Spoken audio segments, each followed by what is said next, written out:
Assalamualaikum warahmatullahi wabarakatuh. Perkenalkan, nama saya Eliviati Eftiza Nurani, NIM 21014200076 dari PBSI Rambut 1. Pada kesempatan kali ini, saya akan menyampaikan hasil dari proyek saya mengenai keragaman bahasa di Kabupaten Gresik bagian utara, serta implikasinya bagi masyarakat. Tugas ini bertujuan untuk memenuhi tugas UAS mata kuliah Sosiolinguistik yang diampu oleh Bapak Fatur dan Bapak Surahmat. Pentingnya ragam bahasa. Ragam bahasa berpengaruh dalam penyampaian informasi. Apakah sampai informasi kita ke lawan bicara kita, atau ke pembaca, atau ke pendengar kita? Kalau pesan itu tidak sampai, berarti ada yang salah dengan ragam bahasa yang kita pakai. Dengan adanya keragaman bahasa, dapat membuat kita menyesuaikan penggunaan bahasa sesuai dengan situasi. Karena meskipun bahasa Indonesia sama, tetapi karakter penggunaannya berbeda-beda. Jadi, ragam bahasa itu dipakai untuk kemudahan dalam berkomunikasi. Kemudian, untuk ketercapaian informasi atau pesan itu kepada pendengar, pembaca, dan lawan bicara kita. Ketepatan penggunaan bahasa ditentukan oleh pemahaman terhadap ragam bahasa di masyarakat. Apa sih ragam bahasa itu? Ragam bahasa adalah variasi bahasa menurut pemakaian yang berbeda-beda, menurut topik yang dibicarakan, dan menurut media pembicaraannya.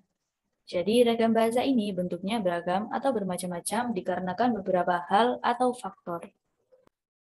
Terdapat 3 teori dari para ahli mengenai pemahaman variasi bahasa. Yang pertama, ada Noam Chomsky. Performansi berbahasa seseorang dalam kehidupan sehari-hari dipengaruhi oleh kompetensi kebahasaannya. Kompetensi bahasa meliputi pengetahuan kebahasaan, kontekstual, gramatikal, dan kekayaan kosakatanya. Kalau kompetensi berupa potensi kognitif, maka performansi adalah tuturan yang dihasilkan penutur dalam situasi konkret di masyarakat. Maka, orang yang memiliki kompetensi berbeda akan memiliki performansi bahasa yang berbeda. Kemudian ada teori Talcott Persons. Perilaku manusia itu dipengaruhi oleh sistem kepribadiannya, sementara sistem kepribadian itu dipengaruhi oleh sistem sosial tempat dia hidup, dan sistem sosial itu dibentuk oleh sistem kebudayaan. Perilaku verbal dan perilaku nonverbal dikendalikan dengan sistem kepribadiannya. Kemudian, teori Pierre-Bourdieu. Adanya beragam bahasa yang berbeda-beda di masyarakat itu dikarenakan sistem sosial kita dibentuk dengan beragam. Maka manusia yang memproduksi bahasa yang bervariasi diharuskan untuk menyesuaikan diri dengan keberaturan di berbagai arena tempatnya hidup. Bentuk-bentuk keragaman bahasa dibagi menjadi 5 macam. Yang pertama, dari segi sarana pemakaiannya dapat dibedakan atas ragam lisan dan ragam tulis. Kemudian dari tingkat keresmian situasi pemakaiannya dibedakan menjadi ragam resmi atau ragam formal dan ragam tidak resmi atau ragam informal. Kemudian yang ketiga, dari segi norma pemakaiannya dibedakan atas ragam baku dan ragam tidak baku. Kemudian yang keempat, berdasarkan bidang pemakaiannya dibedakan atas ragam tulis ilmiah, jurnalistik, hukum, dan sastra. Dan yang terakhir, dari sudut pandang penutur, dapat dirinci menurut patokan daerah atau logat, pendidikan, dan sikap penutur. Kemudian, kategori variasi bahasa dibagi menjadi 4 macam. Yang pertama, personal. Dalam kajian sosiolinguistik, variasi bahasa yang bersifat personal itu disebut idiolek, yaitu keseluruhan ciri kebahasaan yang membentuk kekhasan personal penutur.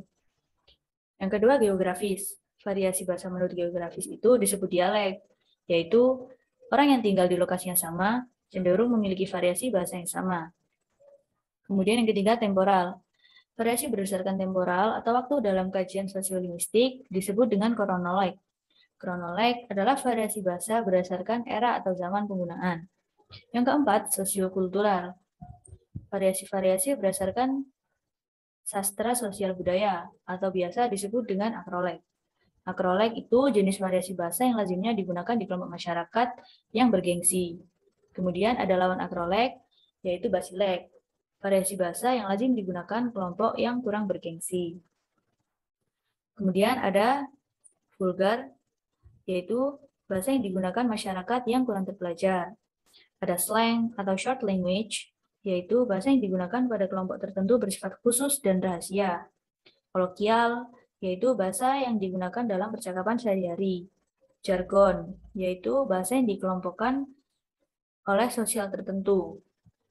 Argot adalah variasi bahasa yang digunakan secara terbatas berdasarkan profesi-profesi. Kemudian Ken, yaitu bahasa yang digunakan untuk memelas, seperti merengek-rengek, penuh kepura-puraan. Dalam kesempatan kali ini, saya menganalisis keragaman bahasa di daerah Gresik bagian utara. Saya memilih beberapa desa, total ada 3 desa yang memiliki logat bahasa atau dialek yang sangat berbeda. Di Universitas Muhammadiyah Gresik ambil prodi apa? Prodinya itu kewirausahaan. Terus apa sih alasannya?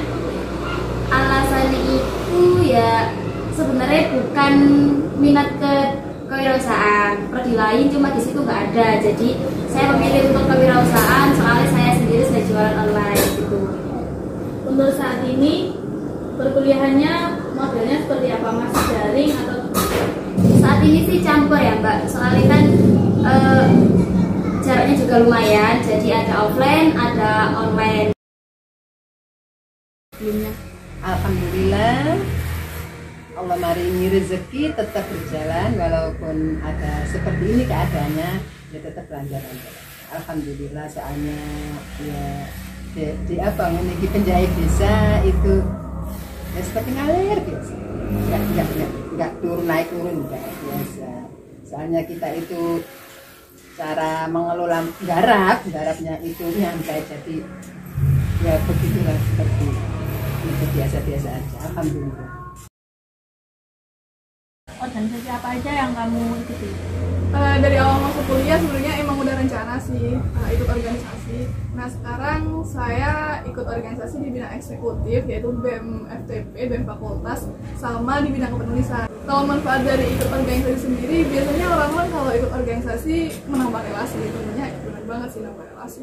Terus ini yang aku rasain benar-benar sekarang itu bisa menumbuhkan skill public speaking sih.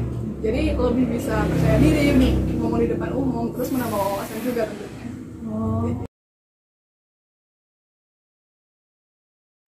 Berikut adalah tabel data wawancara ragam bahasa yang ditinjau dari aspek fonologi, morfologi, sintaksis, leksikon, dan semantik, serta berbagai macam campur kode yang ditemukan pada tuturan narasumber.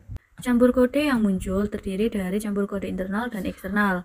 Internal yaitu campur kode bahasa daerah atau bahasa Jawa, dan yang eksternal adalah bahasa asing.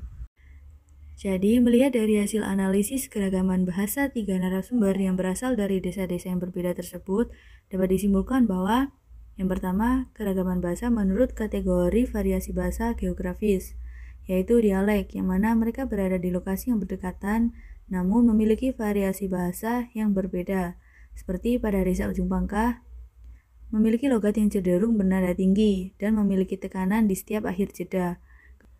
Pada desa Dukun cenderung bernada rendah dan halus, kemudian pada desa Campurjo cenderung bertempo cepat. Yang kedua, dilihat berdasarkan teori para ahli. Yang pertama, teori Noam Chomsky terlihat bahwa orang yang memiliki kompetensi bahasa yang baik akan memiliki performansi bahasa yang baik pula. Terlihat bahwa performansi bahasa seorang mahasiswa lebih baik dibandingkan performansi bahasa dari seorang yang berprofesi sebagai penjahit. Kemudian yang kedua, teori Talcott Person, yang mana kemampuan verbal itu dibentuk oleh kepribadian, dan kepribadian dibentuk oleh sistem sosial. Terlihat bahwa seorang mahasiswa yang mana berada di lingkungan yang berpendidikan memiliki kemampuan berbahasa yang lebih baik dibandingkan seorang ibu yang berprofesi sebagai penjahit, yang mana lingkungan sosialnya kurang berpendidikan. Dilihat dengan munculnya campur kode pada tuturan seorang penjahit ini juga membuktikan bahwa seorang penjahit ini belum bisa menghilangkan bahasa ibunya yang merupakan bahasa Jawa ketika dia berkomunikasi dengan bahasa Indonesia. Kemudian yang terakhir, keragaman bahasa berdasarkan sudut pandang penutur. Tidak jauh beda pada penjelasan kedua teori ahli tersebut. Menurut sudut pandang penutur, dibagi atas dialek, pendidikan, dan sikap penutur. Terlihat pada segi pendidikan, kedua mahasiswa tersebut memiliki performa bahasa Indonesia yang lebih baik, disertai dengan penggunaan istilah-istilah yang berhubungan dengan pendidikan yang di bidang masing-masing. Kemudian, sedangkan pada seorang ibu yang berprofesi sebagai penjahit, performa bahasanya kurang dan banyak kalimat-kalimat yang tidak efektif. Berikut adalah implikasi ragam bahasa bagi masyarakat. Dalam pemilihan dan juga penggunaannya, ragam bahasa adalah sebagai suatu cara berkomunikasi dengan lawan tutur berdasarkan formalitas dan situasi. Dengan adanya keragaman bahasa di daerah tersebut, maka masyarakat dapat saling mengerti dan memahami ciri khas berbicara masing-masing desa yang sangat signifikan. Dengan adanya keragaman ini, maka kita bisa memadukannya. Bagaimana cara berbahasa dengan penutur sesuai pemahaman masing-masing agar tercipta komunikasi yang efektif. Sekian hasil kerja yang dapat saya sampaikan. Mohon maaf apabila ada salah kata atau kekurangan-kekurangan yang tidak saya sengaja. Saya akhiri. Wassalamualaikum warahmatullahi wabarakatuh.